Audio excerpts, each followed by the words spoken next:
Alright guys, welcome back to the channel. Please excuse my voice, I'm a bit sick today. Basically I have an unboxing video for you guys on two parts that came for me that are for the 5.0 swap.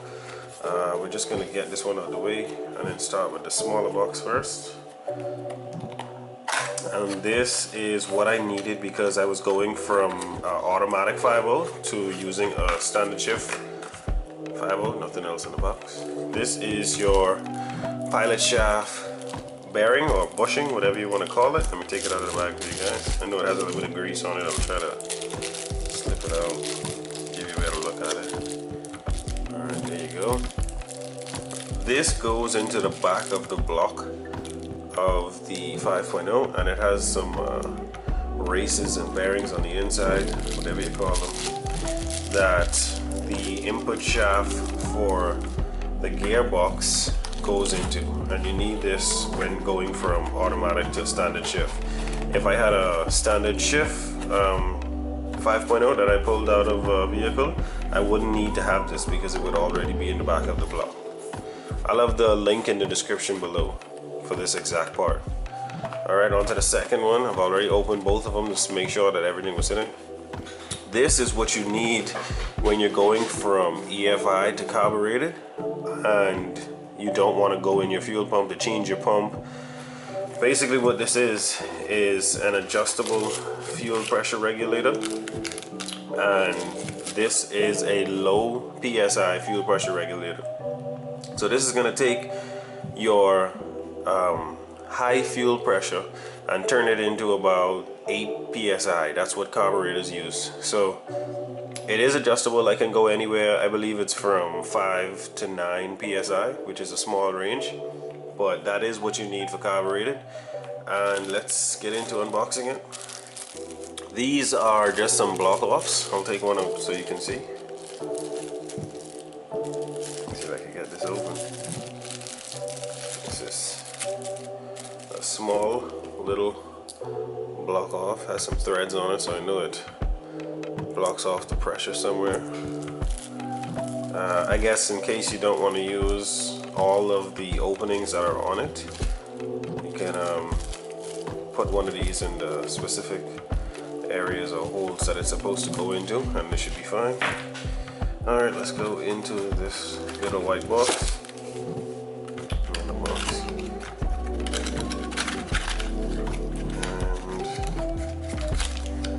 Have a gauge. This is a fuel pressure gauge. As you can see, it goes from 0 to 15. That's how much PSI it goes to. Alright, let's put this to the side for now. I don't want to mess this up. I'm going to need that when tuning the fuel pressure.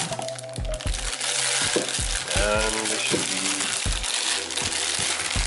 be my fuel pressure regulator. It's a pretty generic one. Let me see if I can get a close-up on it. They're fairly cheap. I'll have the link to this in the description as well. Basically, your fuel line is going to come in here and then output on either side.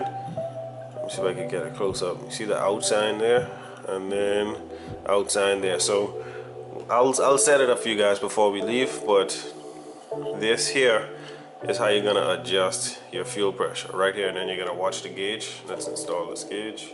Okay, so when you turn this in, okay, get it nice and tight so that gauge lines up. Trying to get it right. Alright, so gauge is installed, not going anywhere. Pressure comes in, gauge reads, sends back out to either side. Take this big plug out, give you a look on the inside there, so I can get it focus. And that's perfect right there. Alright, let's take out one of the plugs, get it plugged, because we're not going to be using that side. I just noticed that the smaller plug is in case you don't want to use the gauge, which I don't see a reason not to use it. It's going to help you to figure out how much fuel pressure you have at any given time. The in plug just fell out. That's how it looks. It goes up. There's like a spring and a ball in there that helps adjust the fuel pressure. Let's put the cap back in. And like I said, we're gonna have a fitting screwed in here and then a hose onto it. Fitting screwed in here and then a hose onto it going to the carburetor. Now what we're gonna be doing today is we're gonna go out, we're gonna get the 2 fittings for the sides, get some fuel hose, just so that when we get back to putting the 5.0 into the Mustang, we'll have everything we need to complete the swap. Also, just to explain to you guys, I think it's been a month since I've uploaded. I ordered some parts the beginning of the year, January, and these are the only 2 parts to come, the fuel pressure regulator and the pilot shaft bushing. And we're still waiting on the distributor and solid motor mounts, so that's why I haven't been putting up any content, but hopefully I could get those parts soon and we're gonna finish this 5.0 swap because it's fairly easy. So I'm gonna go now, get the fittings, get the hoses, and show you guys how I'm gonna hook it up on the car. Alright, so I just got back from the parts store, and just like I said, we were going to get the fittings to run it on the car.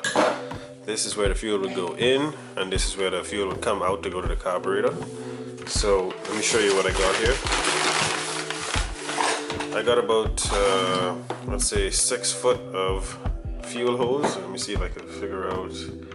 Can't remember what size this is exactly, but this is the number that's on the fuel line.